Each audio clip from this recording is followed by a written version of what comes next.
En diciembre decidimos con una tía, un tío abuelo y un amigo de mi tía subir hasta el volcán del Puracé.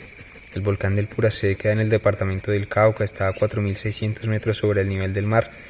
Yo había estado en zona de páramo y aunque nací en Bogotá y viví mucho tiempo en zonas altas, llevo 3 años viviendo en algo que en alguna época se le llamó el Valle de las Tristezas. Son tierras muy bajas del Huila y he estado entre el Huila y algunas zonas de la Amazonía colombiana los últimos 3 años, así que hacía mucho tiempo no subía más allá de la altura de Bogotá.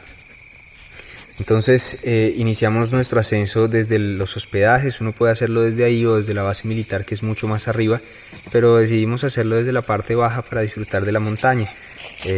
Mi tía solo pudo llegar hasta la base militar porque, aunque tiene un espíritu de mucha aventura y tiene una fuerza mental enorme, su cuerpo no resistió más, entonces tuvo que quedarse allí. Mi tío abuelo tiene 70 años y es un hombre con mucha energía. Creíamos que no iba a poder subir, pero continuamos el camino con él. Y Germán, que es un hombre que se dedica a su hobby, que es el montañismo, pues ya había subido varias veces al volcán del Puracé y para él era algo que no requería tantos esfuerzos. Aún así, ese día el clima era muy difícil. El viento era muy fuerte, llovió todo el tiempo, el frío se calaba por la piel, por los huesos. Si no tenías un buen equipo, unos buenos guantes, una buena chaqueta y un buen impermeable y botas de caucho, iba a ser casi imposible subir, y bueno, una determinación muy fuerte. Los guías decían ese día que la montaña no quería que la gente llegara al cráter. Sentimos ese día que la montaña nos probó y nos probaba, y por eso continuamos el camino. Después de la base militar, mi tío abuelo se quedaba atrás y nosotros no podíamos esperarlo siempre con Germán porque perdíamos el ritmo y no era beneficioso para nosotros.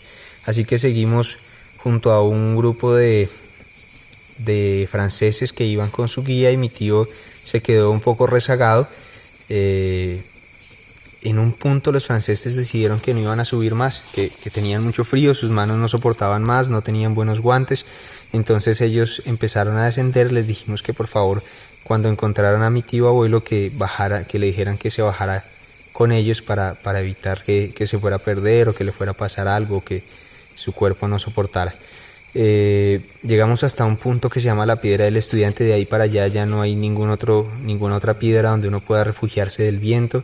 Y ya es como el último tramo antes de llegar al cráter. El camino es zigzagueante, la tierra es como un cascajo, una pedrisca donde uno se resbala, o aunque da un paso termina retrocediendo continuamente, y el viento era tan fuerte que muchas veces había que poner las manos sobre la tierra y agacharse para no caerse.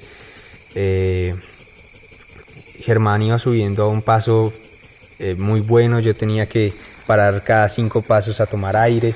Recordaba que hacía mucho tiempo no estaba en altura y que nunca había subido a más de zona de páramo. Entonces mis pulmones se agotaban muchísimo. El viento y el frío eran muy fuertes, pero continuamos. Germán me dejó atrás. Yo pude seguir el camino porque está señalizado por unas piedras pintadas de amarillo, y eso me permitió continuar por la senda adecuada, hasta el punto que encontré a Germán sentado refugiándose del viento detrás de una piedra, y él me dijo: ya llegamos. Yo me puse absolutamente feliz, me senté un momento para tomar aire. Nos tomamos algunas fotos, fuimos hasta el cráter. No se veía realmente el cráter, se veía que la tierra llegaba hasta un punto y de ahí caía nuevamente la montaña, pero evidentemente ese era el cráter. La neblina no permitía que se viera más de 10 metros, pero la felicidad era enorme.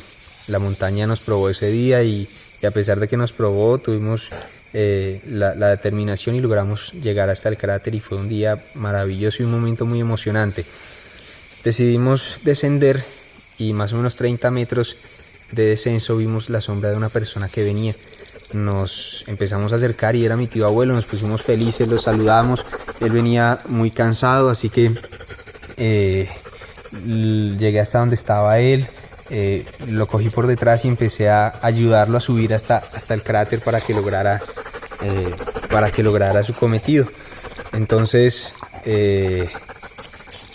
lo sentamos en la piedra que hay ya llegando a la cima, y cuando estaba allí le dijimos que si quería subir 20 metros más para llegar al cráter. Él dijo algo que no pudimos entender, entonces nos acercamos a él y su boca estaba totalmente encajonada por el frío, sus manos estaban engarrotadas y él no tenía un buen equipo. Sus guantes eran unos guantes de lana que son muy malos para el frío y para esos climas, y su impermeable era un impermeable de capa, entonces se había mojado por completo y estaba en un estado de hipotermia impresionante, del cual no nos habíamos dado cuenta sino hasta ese momento.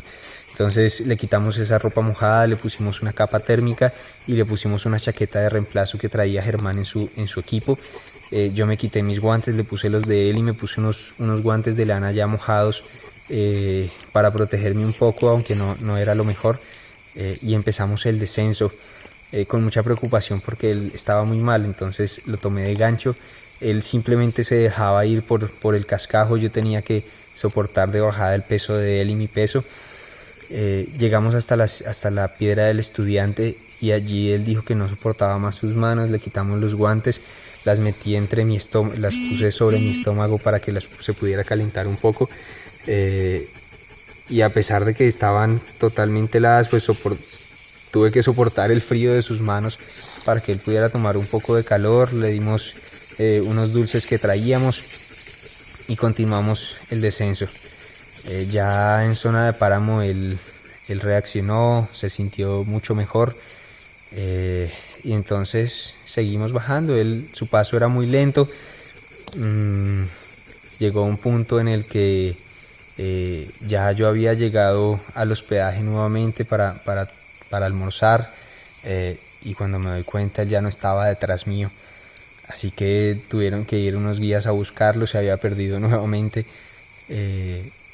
Después de media hora apareció, dijo que había tomado por un camino que no era, pero bueno, menos mal apareció. Ese día fue un día maravilloso, pero casi perdemos una vida. La montaña es maravillosa y nos permitió llegar hasta el cráter.